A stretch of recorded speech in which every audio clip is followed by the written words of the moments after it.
Good morning বন্ধুরা, আজকেও কালকের মতো মাছ পেয়েছি। তো কালকেও পেয়েছিলাম রিঠেয়ার পুঁটি, আজকে রিঠেয়ার একটা কালীবাউস পেয়েছি। তো নিয়ে নিয়েছি আজকেও মাছ, কিন্তু আজকে মাছটা আমি বাড়িতে দিয়ে আসছি, মানে আমার মা বাবার কাছে দিয়ে আসছি আর কি। বাবাও মাছ খেতে খুব ভালোবাসেন। তো কালকেও একটা পুঁটি মাছটা দিয়ে এসেছিলাম। তো এখন এই আমাদের যে পার্টনার একজন সাইকেল নিয়ে এসেছিলেন, বললাম যে সাইকেলটা দাও, আমি বাড়িতে মাছটা দিয়ে আসি। তো এই সাইকেল নিয়ে যাচ্ছি দিতে, সাইকেল নিয়ে চলেছি মাছটা নিয়ে। বাড়িতে গিয়ে দেখাবো মাছ দুটো।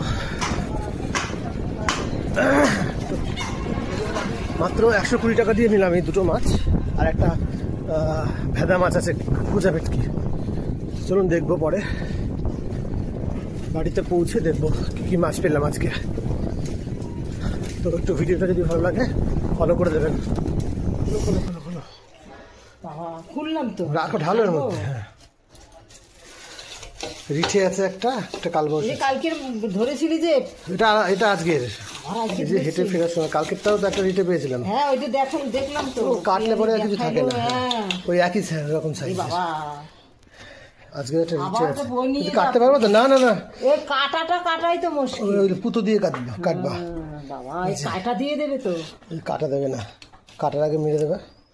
এই একটা কালকের মতো আজকে একটা বড় রিঠে আছে, বড় না ছোট বাচ্চা রিঠে। এইটা ভালো মাছ, এটা কালবাউস, একদম গঙ্গার কালবাউস। নিয়ে যা। আরে না, এই যে ইয়ে মাছ আছে, ইয়ে মাছ, এটা কালবাউস। এটা হচ্ছে কুজা ভেটকি, ভেদা মাছ, না মিনি মাছ। এটা কি জানো, কালবাউস, ফাজজাল। ফাজজালের আরে মাছ, ফাজজাল, হ্যাঁ ফাজজালের, কিন্তু এটা বেশিক্ষণের নয়, এটা সকালবেলায় ধরা। জ্যান্ত আমি যখন নিলাম নড়া ছিল, এটাও তো তাই। এই যে মাথায় দেখো দাগ আছে। নিয়ে যা। আরে না, আমাদের তো কালকের মাছ আছে, এটা রেখে দাও। এটা আছে, কিনিস তো তুই পয়সা দিয়ে? না না, বলে দিয়ে দাও, খাবে নিয়ে নাও, পয়সা নেয় না। কি বলিস?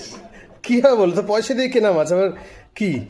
পয়সা নেয় না তো পয়সা নেবে না, এমনি মাছ দিয়ে দেবে? তা তুই যে বলে, তো তুমি বলছো যেমন। যাই হোক, রেখে দাও, টুকাই কেউ দেবা, ওদের দেবা, হয়ে যাবে এটা, ঠিক আছে। কালকে দেখলাম। এই হলো আমাদের নবদ্বীপ শহর। মাছটা দিয়ে এসছি বাড়িতে, মা তো চেঁচামেচি শুরু করে দিয়েছে। কালকের মাছটাই খাইনি এখনো, কারণ আগের মাছ ছিল, সেই জন্য কালকের মাছটা এখনো খাওয়া হয়নি। বলছি কালকেরটাই এখনো খাসনি, খাইনি, তারপরে মাছ এনেছিস কেন? আর মা ভাবছে বোধহয় মানে